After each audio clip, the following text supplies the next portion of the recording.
voter ID laws were decisive in handing the 2016 election to Donald Trump. For example, 300,000 registered voters in Wisconsin, 9% of the state's electorate, did not have the required voter ID in 2016.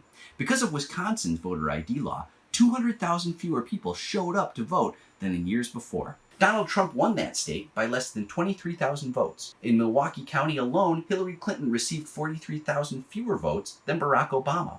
President Trump won by similarly slim margins in Michigan, 10,704 votes, and Pennsylvania, 70,638 votes. There's little doubt that suppressing the vote works. One study found a correlation between a state's democratic health and who wins elections. States considered healthier, those that try to increase voter participation by providing many polling places and allowing same-day registration and early voting, have high turnout and tend to lean Democratic. States with the most onerous restrictions tend to lean Republican. That's because voting restrictions, suppressing turnout, is part of the GOP's strategy to win. Let's pause to reflect for a moment on why the 1965 Voting Rights Act was originally passed. For decades, Jim Crow laws had barred African Americans access to the political system.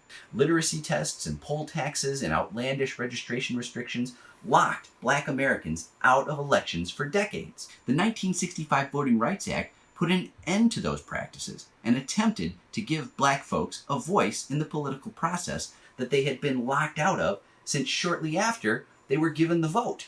1965 was almost 100 years after the passage of the 15th Amendment, which gave Black men the right to vote in 1870. It took that long for the promise of that amendment to come even close to being fulfilled.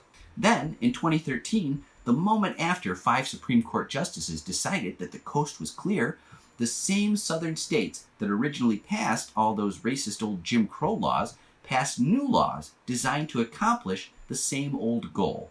Today, 36 states have voter ID laws on the books. If any doubts still linger in your mind about the true purpose of the Republican drive to combat non-existent voter fraud, you have only to listen to their own words. In 2012, then State House Majority Leader of Pennsylvania, Mike Turzai, crowed to fellow Republicans that passing their new voter ID law was gonna allow Governor Romney to win the state of Pennsylvania.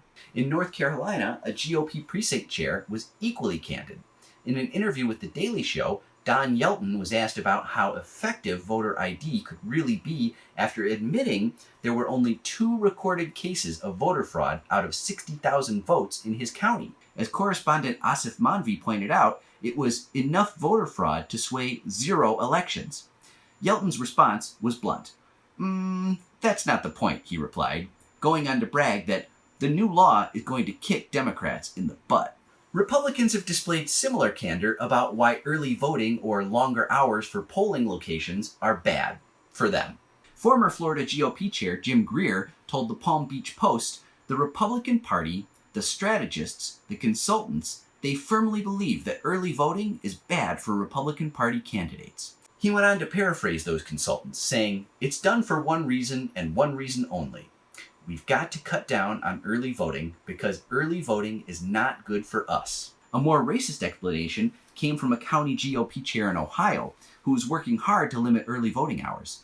Doug Priest told the Columbus Dispatch, "I guess I really actually feel that we shouldn't contort the voting process to accommodate the urban, read African American voter turnout machine." That's a direct quote. I didn't insert read African American there, just so you know.